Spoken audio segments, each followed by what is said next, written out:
વિદ્યાર્થી મિત્રો, આપણે ઈથર ટોપિક ચાલતો હતો એમાં લેક્ચર નંબર 02માં મેં તમને ઈથરનું આઈયુપીસી નામકરણ અને પ્રચલિત નામકરણ શીખવાડી દીધું છે.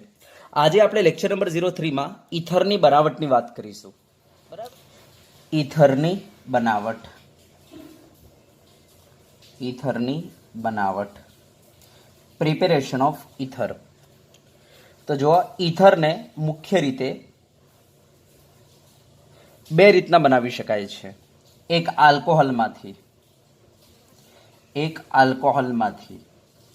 બરાબર, અને એ પણ નિર્જલીકરણ કરીને.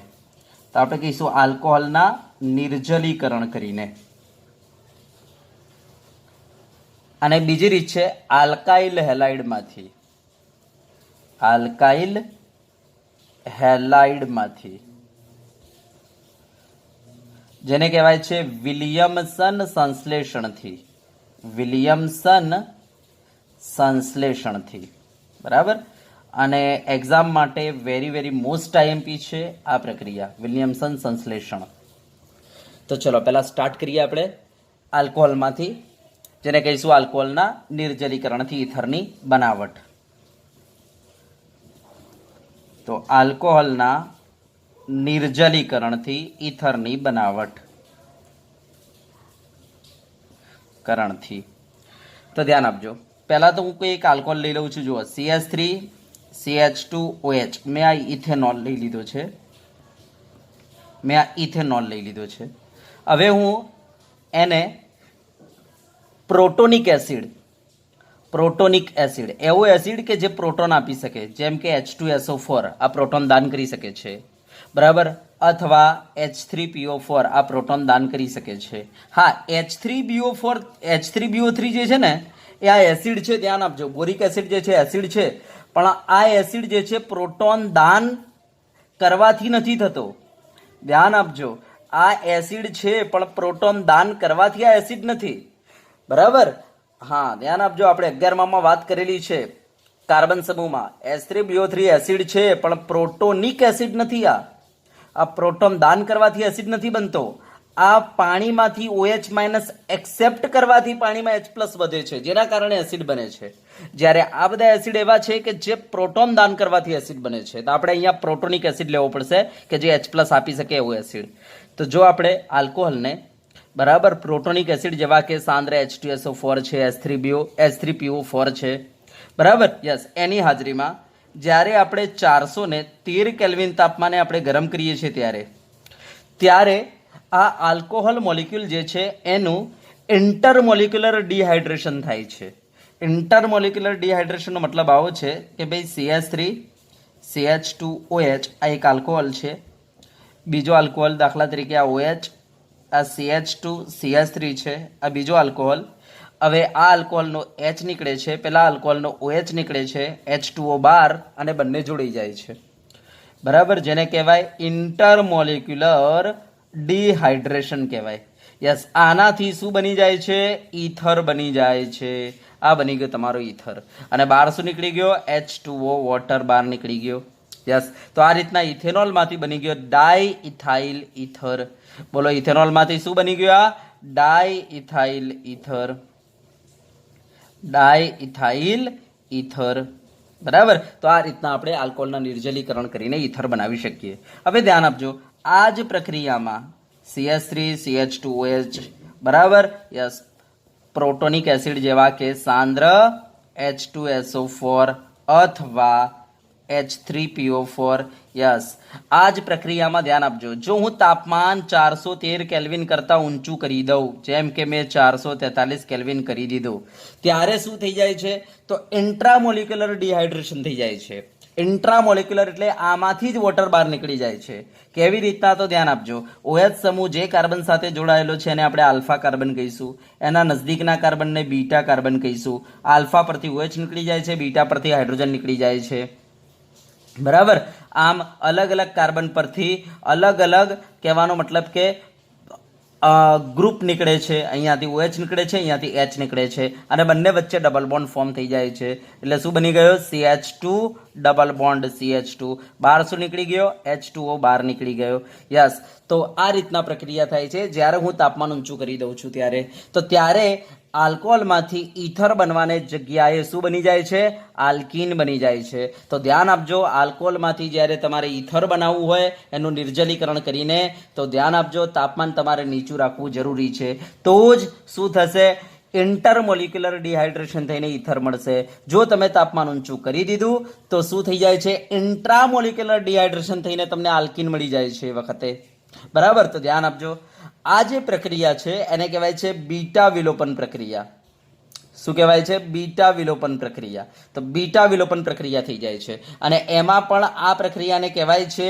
ઈવન પ્રક્રિયા કહેવાય છે બરાબર તો કહેવાનો મતલબ કે જ્યારે આપણે તાપમાન ઊંચું રાખીશું ત્યારે બરાબર બીટા વિલોપન એટલે કે ઈવન પ્રક્રિયા થઈને તમને નિપજ શું મળી જાય છે આલ્કીન તો ઈથર બનવાની જગ્યાએ શું મળી જાય છે આલ્કીન બની જાય છે અને જો આપણે તાપમાન નીચું રાખીશું ત્યારે આ આલ્કોહોલમાંથી શું મળી જાય છે ઈથર બની જાય છે યસ આ જે પ્રક્રિયા છે આ પ્રક્રિયાને કહેવાય છે SN2 પ્રક્રિયા તો ધ્યાન આપજો જ્યારે આપણે તાપમાન નીચું રાખીએ છીએ ત્યારે વિસ્થાપન પ્રક્રિયા થાય છે વિસ્થાપનનો મતલબ અહીંયાથી OH ગયો અને ત્યાં કોણ આવી ગયો OC2H5 આવી ગયો અને આ બની ગયું અને જ્યારે હું તાપમાન ઊંચું રાખું છું ત્યારે વિસ્થાપન નથી થતી ત્યારે વિલોપન થઈ જાય છે OH સમૂહ જે કાર્બન સાથે જોડાયેલો છે બરાબર અને આલ્ફા કીસ એટલે કે આલ્ફા પરથી OH જાય છે બીટા પરથી હાઇડ્રોજન જાય છે અને H2O બહાર આવે છે અને વિલોપન થઈને તમને શું મળી જાય છે આલ્કીન બની જાય છે તો ધ્યાન આપજો આલ્કોહોલનું નિર્જલીકરણ કરીને જ્યારે ઈથર બનાવવું હોય ત્યારે તાપમાન ઘણું અગત્યનું છે તમારે તાપમાન કેવું રાખવું પડશે નીચું તો જ તમને ઈથર મળશે તો જ વિસ્થાપન પ્રક્રિયા થશે અને તમને ઈથર મળશે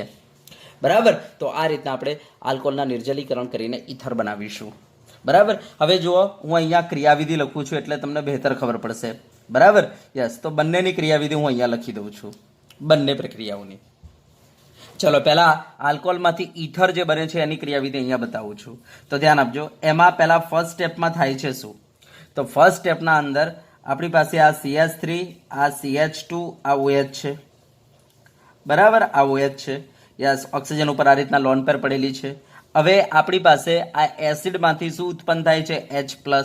ઓકે યસ હવે શું થશે તો આ લોન પેર જે છે આ H+ જે છે ને એના પાસે ઇલેક્ટ્રોનની ઉણપ છે H+ એટલે ઇલેક્ટ્રોનની ઉણપ તો આ જે છે ને લોન પેર એ કેન્દ્ર અનુરાગી તરીકે વર્તીને આના ઉપર શું કરશે અટેક કરશે બરાબર જેના કારણે શું બનશે તો આપણે કહીશું CH3 CH2 ધ્યાન આપજો બરાબર આ O એની સાથે H જોડાયેલો હતો હા એક લોન પેર એમને રાખો બીજી લોન પેર જે છે આ હાઇડ્રોજન સાથે બોન્ડ બનાવી દેશે યસ તો આ રીતના નિપજ બનશે યસ જેના કારણે આ ઓક્સિજન ઉપર ધ્યાન આપજો ઓક્સિજને પોતાની લોન પેર વાપરી નાખી જેના કારણે ઓક્સિજન ઉપર કયો ચાર્જ ડેવલપ થઈ જાય છે પ્લસ ચાર્જ ડેવલપ થઈ જાય છે યસ તો પહેલા તો શું થાય છે તમારા આલ્કોહોલનું પ્રોટોનેશન થઈ જાય છે કેવી રીતના તો આલ્કોહોલ પાસે જે લોન પેર છે એના દ્વારા આલ્કોહોલ એટેક કરી નાખે છે કોના ઉપર તે એસિડમાંથી ઉત્પન્ન થયેલા H+ ઉપર અને બની જાય છે પ્રોટોનેટેડ આલ્કોહોલ આને કહીશું પ્રોટોનેટેડ આલ્કોહોલ પ્રોટોનેટેડ આલ્કોહોલ અથવા ઓક્ઝોનિયમ આયન કહેવાય છે આને શું કહેવાય છે ઓક્ઝોનિયમ આયન ઓક્ઝોનિયમ આયન કહેવાય છે આને યસ ચલો બીજા સ્ટેપમાં થાય છે શું તો ધ્યાન આપજો સેકન્ડ સ્ટેપમાં આ જે ઓક્ઝોનિયમ આયન બનેલો છે બરાબર આ જે CH3 આ CH2 આ O આ H આ લોન પેર એક એમને અને અહીંયા પોઝિટિવ ચાર્જ યસ તો આ જે ઓક્ઝોનિયમ આયન બનેલો છે હવે ધ્યાન આપજો બરાબર યસ હા હવે ધ્યાન આપજો કે અહીંયા એકચ્યુઅલી થાય છે શું તો આપણને ખબર છે કાર્બન કરતાં ઓક્સિજન જે છે વધુ વિદ્યુત ઋણ છે અને પાછું એના પાસે ઇલેક્ટ્રોનની શું છે ઉણપ છે જેના કારણે મોર ઇલેક્ટ્રોનેગેટિવ થઈ જાય છે જેના કારણે આ ઓક્સિજન શું કરશે આ કાર્બન અને હાઇડ્રોજન ઓક્સિજન વચ્ચે જે આ બોન્ડ છે આ બોન્ડમાંના ઇલેક્ટ્રોનને પોતાની તરફ ખેંચશે ઓક્સિજન પોતાની તરફ ખેંચશે યસ જેના કારણે ઓક્સિજન વાળો ભાગ જે છે માઇનસ ડેલ્ટા બનશે અને કાર્બન પ્લસ ડેલ્ટા બનશે હા હવે ધ્યાન આપજો હવે શું થાય છે કાર્બન ઉપર કયો ચાર્જ આવેલો છે તો આપણે કહીશું પ્લસ ડેલ્ટા અને ઓક્સિજન ઉપર કયો ચાર્જ આવેલો છે માઇનસ ડેલ્ટા બરાબર હવે આ જે ધન વિભાજિત કાર્બન છે જેના ઉપર ઇલેક્ટ્રોનની ઉણપ છે એના ઉપર આ શું થાય છે આ CH3 આ CH2OH જે આલ્કોહોલ છે બરાબર ધ્યાન આપજો એનો બીજો અણુ કે જેના પાસે શું પડેલી છે લોન પેર પડેલી છે બરાબર આ સીધો આ ધન વિભાજિત કાર્બન ઉપર શું કરશે આક્રમણ કરશે બરાબર, હા, પણ આગળથી આક્રમણ નહીં કરી શકે, કારણ કે આગળથી શું થશે, આ જે ઓ વાળો ભાગ જે છે, માઇનસ ડેલ્ટા વાળો ભાગ, એ એને આગળથી આવતા રોકશે, કારણ કે આ જે છે ઇલેક્ટ્રોન અહીંયા જે પડેલા છે, બરાબર, ઇલેક્ટ્રોનની ઘનતા એ અને આ ઇલેક્ટ્રોનની ઘનતા વચ્ચે શું થશે, અપાકર્ષણ થશે, જેના કારણે આગળથી આક્રમણ નહીં કરી શકે. તો આ જે છે પાછળથી આને આના પર આક્રમણ કરશે. બરાબર, યસ, પાછળથી આને આના પર આક્રમણ કરીને શું બનાવશે, સંક્રાંતિ અવસ્થા. એ વખતે આ બહાર નીકળતો જશે અને પછી સીધો લાગી જશે. એનો મતલબ કે આ કઈ પ્રક્રિયા થશે, તો પાછળથી આક્રમણ કરી રહેલો છે, એનો મતલબ કઈ પ્રક્રિયા થશે, તો આપણે કહીશું વિસ્થાપન થશે. અને વિસ્થાપનમાં એ કઈ પાછળથી આક્રમણ થાય છે, એનો મતલબ સંક્રાંતિ અવસ્થા બને છે. એનો મતલબ SN2, માટે તો આપણે જો SN2 નામ આપેલું છે. બરાબર, યસ. તો ચલો નિપજ શું બનશે, તો ધ્યાન આપજો. આ CH3 CH2, આ CH3, આ CH2, પછી એની સાથે કોણ આવી ગયો, આ O આવી ગયો. બરાબર, યસ, એને આક્રમણ કર્યું આ OA. યસ, O સાથે કોણ જોડાયેલો છે, તો જો O સાથે એક તો H જોડાયેલો છે ને, O સાથે H, આ રહ્યો H O સાથે. યસ, અને O સાથે બીજું શું જોડાયેલું છે, CH2 CH3, CH2 CH3 જોડાયેલું છે. ઓકે, હવે ઓક્સિજને પોતાની લોન પેર આ કાર્બન સાથે બોન્ડ બનાવવામાં વાપરી નાખી, માટે આપણે કહીશું એક લોન પેર એમને રહેશે, પણ એક ગાયબ થઈ ગઈ, બોન્ડ બનાવવામાં ગઈ, જેના કારણે આપણે કહીશું ઓક્સિજન ઉપર શું પડશે, એક ચાર્જ આવશે, પોઝિટિવ ચાર્જ. બરાબર, યસ. તો જો આ તમે જોઈ શકો છો, આ ઈથર બની ગયેલો છે, CH3 CH2O CH2 CH3, પણ આ જે છે ને પ્રોટોન વાળો ઈથર બનેલો છે, તો આને આપણે કહીશું પ્રોટોનેટેડ ઈથર. શું નામ આપી દઈશું આને, તો પ્રોટોનેટેડ ઈથર, પ્રોટોનેટેડ ઈથર નામ આપી દઈશું. ચલો, બરાબર, બોલો, ડન. યસ, હવે ધ્યાન આપજો. કદાચ આટલું વિચારો ને કે કદાચ આ કાર્બન જે છે એની આસપાસ અહીંયા CH3 છે, એ રીતના નીચે CH3 ને ઉપર CH3 હોત, તો મને બતાવજો આ જે કેન્દ્ર અનુરાગી છે પાછળથી આવીને જે આ કાર્બન ઉપર આક્રમણ કરે છે એ કરી શકતો, તો ના કરી શકતો પાછળથી, કારણ કે પાછળ શું થતું, એકદમ ક્રાઉડ થઈ જતું, તો આ પાછળથી આક્રમણ ન કરી શકતો. અને જો આ પાછળથી આક્રમણ ન કરી શકતો, તો મને બતાવો આ પ્રક્રિયા થતી ના. તો કહેવાનો મતલબ એ વખતે આ પ્રક્રિયા થતી નહીં. તો ધ્યાન આપજો, એ વખતે આ પ્રક્રિયા થતી નથી. તો એ વખતે કઈ પ્રક્રિયા થાય છે, તો એ વખતે બીટા વિલોપન પ્રક્રિયા થઈને, કહેવાનો મતલબ ઇવન પ્રક્રિયા થઈને તમને આલ્કીન નિપજ મળશે એવા કેસમાં. બરાબર, તો ધ્યાન આપજો. જો તમારો આ કાર્બન, ધ્યાન આપજો, બરાબર, મીન્સ આ જે OH વાળો જે કાર્બન છે, એ કાર્બન, જો એ કાર્બન કહેવાનો મતલબ કે આજુબાજુ ક્રાઉડેડ મોલિક્યુલ હોત, બરાબર, એની આજુબાજુ જો CH3 જોડાયેલા હોત, એનો મતલબ તમે લીધેલો આલ્કોહોલ જો ટર્સરી આલ્કોહોલ હોત, તો આ પાછળથી આક્રમણ કરી શકતો નહીં. એ વખતે આ પ્રક્રિયા થતી નહીં, એ વખતે ઈથર બને નહીં. તો આ વસ્તુ ધ્યાન આપજો. ચલો, બરાબર, યસ. તો ઈથર માત્ર કયા કેસમાં બનશે, જો પ્રાઇમરી આલ્કોહોલ હશે તો જ આ પાછળથી આવીને અટેક કરશે, તો જ SN2 પ્રક્રિયા થશે અને તો જ ઈથર બનશે. ચલો, પ્રોટોનેટેડ ઈથર બની ચૂકેલો છે. હવે થર્ડ પ્રક્રિયામાં શું થશે, તો ધ્યાન આપજો. આ થર્ડ પ્રક્રિયામાં આ જે પ્રોટોનેટેડ ઈથર બનેલો છે, CH3 CH2O, પછી CH2 CH3 CH2 CH3, બરાબર, પછી O ઉપર શું છે, H, એક લોન પેર છે અને પોઝિટિવ ચાર્જ છે, જેને કહેવાય પ્રોટોનેટેડ ઈથર. હવે આ શું કરશે ઓક્સિજન, તો ઓક્સિજન શું કહેશે, ભાઈ મને મારા ઇલેક્ટ્રોન પાછા આપી દો. તો હવે ઓક્સિજનને ઇલેક્ટ્રોન આપણે આ હાઇડ્રોજનને હટાવીને આપીશું. તો ઓક્સિજન જે છે આ OH બોન્ડ તોડશે અને ઓક્સિજન એમાંથી લોન પેર લઈ લેશે, જેના કારણે એના પર ચાર્જ ખતમ થઈ જશે. બરાબર, અને હાઇડ્રોજન જે છે એ H+ સ્વરૂપે બહાર આવી જશે. તો જે હાઇડ્રોજન આપણે વાપર્યો તો એ H+ આપણને પાછો મળી ગયો. એટલે શું બની ગયું નિપજ તમારી, તો CH3 CH2O CH2 CH3, આ તમને નિપજ પાછી મળી ગઈ. ભાઈ ખબર પડી, અને તમને આ H+ પાછો મળી ગયો. તો કંઈક આ રીતના પ્રક્રિયા થાય છે. બરાબર, હવે ધ્યાન આપજો. આમાં જે પહેલું સ્ટેપ છે ને એ પ્રતિવર્તી સ્ટેપ છે. બરાબર, યસ, અને આ બહુ ફાસ્ટ હોય છે. બરાબર, ધ્યાન આપજો. હવે આ જે આક્રમણ કરવા વાળું સ્ટેપ છે ને એ બહુ સ્લો સ્ટેપ છે. બરાબર, યસ, અને આ બનેલો જે છે એ ફરીથી સ્ટેબલ બનવા માટે ફટાફટ કામ કરી દે છે. એનો મતલબ ત્રીજો સ્ટેપ જે છે એ પણ ફાસ્ટ છે. તો હવે ધ્યાન આપજો, આ સ્લો સ્ટેપને આપણે શું કહીએ છીએ, રેટ ડિટરમાઇનિંગ સ્ટેપ, RDS કહીએ છીએ. ગુજરાતીમાં કહેવાય વેગ નિર્ણાયક તબક્કો. તો કહેવાનો મતલબ આ વેગ નિર્ણાયક તબક્કો છે. એનો મતલબ આ પ્રક્રિયાનો વેગ નક્કી કરશે. હવે તમે જોઈ શકો છો આ પ્રક્રિયાના અંદર બે પ્રક્રિયકો ભાગ લે છે. યસ, બે પ્રક્રિયકો ભાગ લે છે. માટે આપણે કહી શકીએ આ પ્રક્રિયા જે છે દ્વિઆણવીય પ્રક્રિયા છે. બરાબર, દ્વિતીય ક્રમની પ્રક્રિયા છે. માટે આ પ્રક્રિયાને શું કહેવાય છે? SN2 કહેવાય છે. બરાબર, અને આપણે SN2 ભણી ચૂકેલા છીએ. પાછળથી આક્રમણ થાય એટલે SN2 થઈ જાય. ચલો, બરાબર, યસ. હવે ધ્યાન આપજો, જો તમે તાપમાન વધારે રાખશો તો એકચ્યુઅલી થાય છે શું? તો ધ્યાન આપજો, તાપમાન વધારે રાખીએ તો ફર્સ્ટ સ્ટેપ તો એ જ થવાનું છે કે ભાઈ આ CH3CH2 જે છે આ એસિડની હાજરીમાં એનું પ્રોટોનેશન થશે. તો ધ્યાન આપજો, હવે આ જે પ્રક્રિયા છે જે આલ્કિન બનાવે છે એની હું ક્રિયાવિધિ અહીંયા લખીને તમને સમજાવી દઉં છું કે એકચ્યુઅલી ફરક શું પડે છે આમાં. તો ધ્યાન આપજો, આ CH3, આ CH2, આ OH, બરાબર, યસ. હવે આ પ્રોટોનેટેડ એસિડ આપણને H+ આપી દેશે, જેના કારણે શું થશે? તો આ લોન પેર જે છે આ H+ ઉપર એટેક કરશે, જેના કારણે સામે નિપજ શું બનશે? તો CH3 CH2, બરાબર, યસ. આ OH તો હતો, હવે આ લોન પેરથી આ H ઉપર એટેક થયો, જેના કારણે ઓક્સિજન ઉપર માત્ર એક જ લોન પેર રહેશે, બાકી વપરાઈ ગઈ, જેના કારણે એના પર પ્લસ ચાર્જ આવી ગયો, જેને કહેવાય પ્રોટોનેટેડ આલ્કોહોલ. ચલો, હવે સ્ટેપ 2 માં થાય છે શું? ધ્યાન આપજો, સ્ટેપ 2. તો આ જે તમારો આલ્કોહોલ બનેલો છે CH3 CH2 O, આ H, આ H, બરાબર, આ જે પ્રોટોનેટેડ આલ્કોહોલ બનેલો છે, યસ, એ શું કરશે? તો ધ્યાન આપજો, આ જે કાર્બન ઓક્સિજન વચ્ચેનો જે બંધ છે તૂટે છે, બરાબર, અને ઓક્સિજન જે છે એ આ લોન પેર મેળવી લે છે, બરાબર, કારણ કે ઓક્સિજનને પાછા ઇલેક્ટ્રોન જોઈતા હતા, તો ઓક્સિજન જે છે આ લોન પેર મેળવી લેશે, બરાબર, જેના કારણ કે હીટ આપવાને કારણે શું થાય છે? આ બોન્ડ તૂટી જાય છે વધારે પડતી હીટને કારણે, જેના કારણે શું બની જાય છે? આ CH3 CH2 આ પોઝિટિવ, બરાબર. કહેવાનો મતલબ કે આ કાર્બોકેટાયન તમારો બની ગયો, અને બહાર શું નીકળી ગયો? તો OH H, અહીંયા લોન પેર હતી, બીજી પેર આવી ગઈ, H2O બહાર નીકળી જાય છે અને બની જાય છે કાર્બોકેટાયન, બરાબર, હીટના કારણે.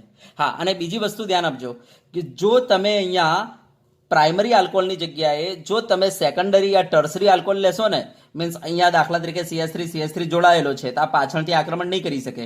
પાછળથી આક્રમણ નહીં કરે તો શું બનાવશે? તો એ આ બોન્ડને બ્રેક કરી દેશે અને બ્રેક કરીને કાર્બોકેટાયન બનાવશે આ રીતના.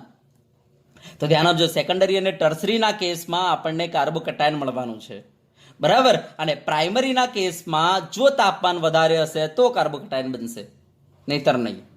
ચલો, બરાબર, યસ. તો ચલો, હવે થર્ડ સ્ટેપમાં શું થશે? તો આ બનેલો કાર્બોકેટાયન ધ્યાન આપજો, આ CH3, આ CH2, બરાબર, ઉપર પોઝિટિવ છે, યસ. હવે આ શું કરશે?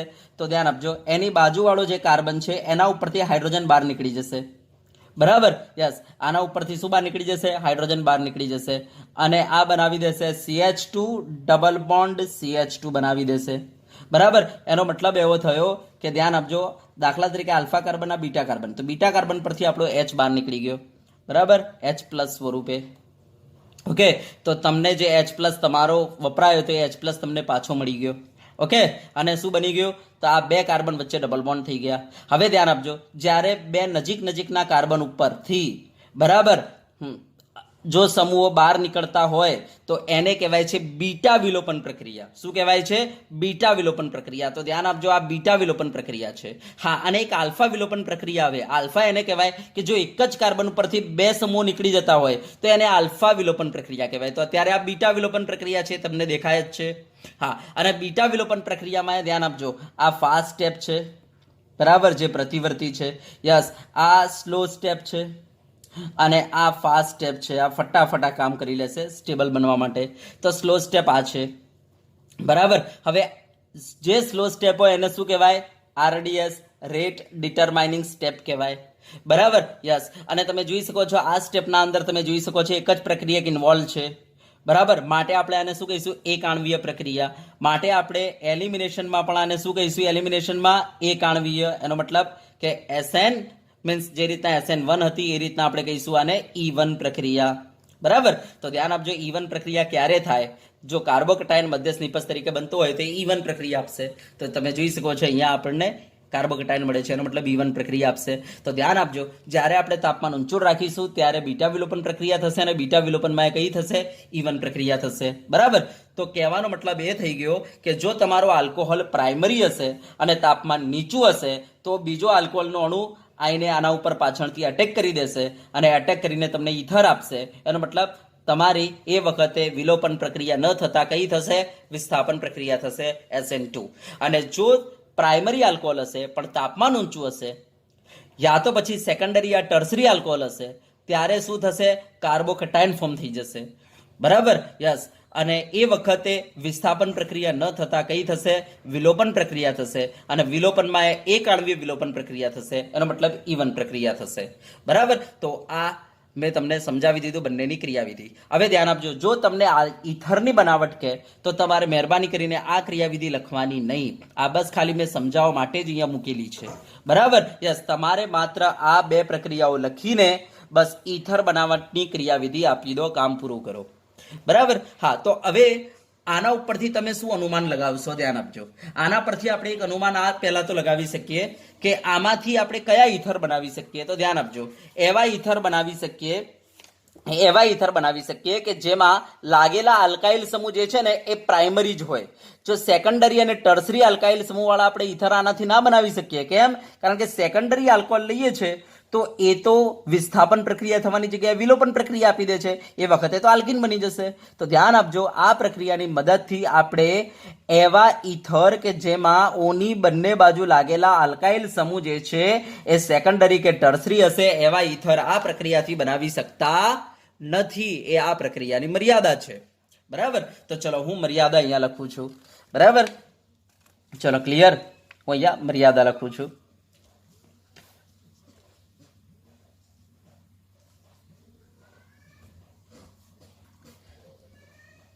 મર્યાદા આ પ્રક્રિયાથી બરાબર સેકન્ડરી કે ટર્સરી આલ્કાઇલ સમૂહ ધરાવતા ઈથર બનાવી શકાતા નથી.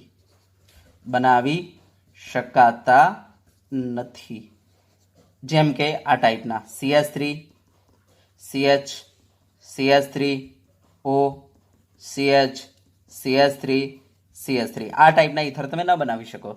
પછી CH3 C CH3 CH3O C CH3 CH3 CH3 આ ટાઈપના ઈથર તમે ન બનાવી શકો. કેમ? સિમ્પલ છે. જો આ ટાઈપનો તમારે ઈથર બનાવવો હોય તો તમારે કયો આલ્કોહોલ લઈને ચાલવું પડે? તો આ CH3CH3CH3OH આ ટાઈપનો આલ્કોહોલ લઈને ચાલવું પડે. અને આ ટર્સરી આલ્કોહોલ છે. જો તમે ટર્સરી આલ્કોહોલ લઈને આને પ્રક્રિયા કરાવવા જશો ને તો આ તો વિસ્થાપન પ્રક્રિયા થવાની જગ્યાએ વિલોપન પ્રક્રિયા આપીને શું બનાવી દેશે? આલ્કીન બનાવી દેશે. એ જ રીતના તમારે દાખલા તરીકે આ ઈથર બનાવવું છે, તમારે શું લઈને ચાલવું પડે? CH3CH3OH. હા, આ સેકન્ડરી આલ્કોહોલ છે. જો તમે આ લઈને ચાલશો અને પ્રક્રિયા કરશો તો અહીંયા વિસ્થાપન પ્રક્રિયા થવાની જગ્યાએ વિલોપન પ્રક્રિયા થઈને તમને શું બનાવી દેશે? તો આલ્કીન આપી દેશે તમને. માટે ધ્યાન આપજો કે આ ટાઈપના ઈથર આપણે આ પ્રક્રિયાથી બનાવી શકતા નથી. આ એની પહેલી મર્યાદા. બીજી મર્યાદા શું છે? ધ્યાન આપજો. બીજી મર્યાદા જો બહુ ઇન્ટરેસ્ટિંગ છે.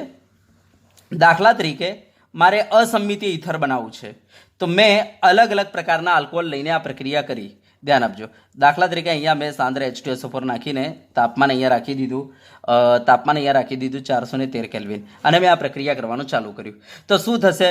તો સિમ્પલ છે. પહેલાં તો આ જે આલ્કોહોલ છે એ અંદર ઇન્ટરમોલિક્યુલર ડિહાઇડ્રેશન કરીને તમને શું આપી દેશે? તો તમને આ ટાઈપનું ઈથર આપી દેશે, ROR આ ટાઈપનું ઈથર આપી દેશે. આ મોલિક્યુલ જે છે, આ આલ્કોહોલનો મોલિક્યુલ જે છે એ ઇન્ટરમોલિક્યુલર ડિહાઇડ્રેશન કરીને R-OR ટાઈપનો તમને ઈથર આપી દેશે. અને ધ્યાન આપજો, આ બંને વચ્ચે જો ઇન્ટરમોલિક્યુલર ડિહાઇડ્રેશન થશે તો તમને શું મળશે? તો ROR તમને આ ટાઈપનું ઈથર મળશે. તો જો અસમિતીય તો મળ્યો, પણ અહીંયા પ્રોબ્લેમ શું થાય છે કે આ ત્રણે ત્રણ જે છે એટલા જબરજસ્ત કોમ્પ્લેક્સ છે કે આપણે આ ત્રણે છૂટા પાડી શકતા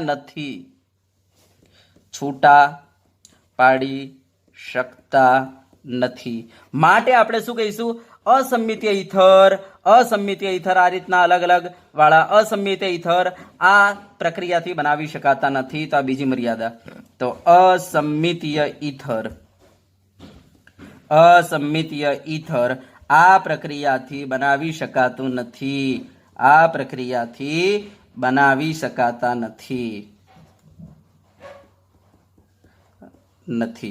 સમજી ગયા? એનો મતલબ કે ભાઈ CH3O CH2 CH3 જો મારે આ ઇથર બનાવવું હોય તો આપણે આ પ્રક્રિયાથી બનાવી શકતા નથી. ચલો ક્લિયર? યસ. તો આ થઈ ગઈ આલ્કોહોલના નિર્જલીકરણથી બરાબર ઇથરની બનાવટ. બરાબર. તો આજે વિદ્યાર્થી મિત્રો આપણે આટલે સુધી રાખીશું. હા, હવે જે આપણી બીજી પદ્ધતિ છે કે વિલિયમસન સંશ્લેષણ દ્વારા ઇથરની બનાવટ, એને આપણે નેક્સ્ટ લેક્ચરમાં વાત કરીશું. બરાબર? યસ. તો આજે આપણે ખાલી એક જ પદ્ધતિ ભણાવી છે મેં. ધ્યાનથી સમજી લો આને. બરાબર? અને કાલે આપણે નેક્સ્ટ પદ્ધતિ તમને બતાવીશું. હા, અને એક વસ્તુ ખાસ ધ્યાન આપજો કે તમારે જે મેં બીજી તમને ક્રિયાવિધિ બતાવી છે એ ક્રિયાવિધિ લખવાની નથી, માત્ર ઇથર ફોર્મેશન વાળી જ ક્રિયાવિધિ લખવાની છે. બરાબર? હા, તો હું અહીંયા એક સેન્ટેન્સ લખી શકું છું. ધ્યાન આપજો. આલ્કોહોલનું નિર્જલીકરણ કે જે ઇથરની બનાવટ તરફ દોરી જાય છે. હું અહીંયા લખી દઉં છું એક સેન્ટેન્સ. આલ્કોહોલનું નિર્જલીકરણ કે જે ઇથરની બનાવટ તરફ દોરી જાય છે. ઇથરની બનાવટ તરફ દોરી જાય છે તે નીચેના ક્રમને અનુસરે છે. એનો મતલબ પ્રાઇમરી આલ્કોહોલ, સેકન્ડરી આલ્કોહોલ અને ટર્સરી આલ્કોહોલ. તો તમે પ્રાઇમરી આલ્કોહોલ લેશો તો આલ્કોહોલના નિર્જલીકરણથી ઇથર વધારે બનશે. સેકન્ડરી આલ્કોહોલ લેશો તો આલ્કોહોલના નિર્જલીકરણથી ઇથર બહુ ઓછું બનશે, માઇનોર નિપજ બનશે. અને જો તમે ટર્સરી આલ્કોહોલ લેશો ને તો આલ્કોહોલના નિર્જલીકરણથી ઇથર બને જ નહીં, એમ કહેવા માંગે છે. અને સેમ એ જ રીતના આલ્કોહોલનું નિર્જલીકરણ કે જે આલ્કીનની બનાવટ તરફ દોરી જાય છે એનો વેગ લખવો હોય તો આનાથી ઉલટ ટર્સરી આલ્કોહોલ, સેકન્ડરી આલ્કોહોલ અને પછી પ્રાઇમરી આલ્કોહોલ, આનાથી ઉલટ થઈ જશે. બરાબર? તો ધ્યાન આપજો. આલ્કોહોલના નિર્જલીકરણ કે જે ઇથરની બનાવટ તરફ દોરી જાય છે. બરાબર? યસ. એ આલ્કોહોલના કયા ક્રમને અનુસરે છે? તો પ્રાઇમરી આલ્કોહોલ, સેકન્ડરી આલ્કોહોલ અને ટર્સરી આલ્કોહોલ. ચલો, બરાબર. તો આ ધ્યાનથી આ સમજી લેજો આને. તો આજે વિદ્યાર્થી મિત્રો આપણે અહીંયા સુધી રાખીશું. ચલો, ઓકે.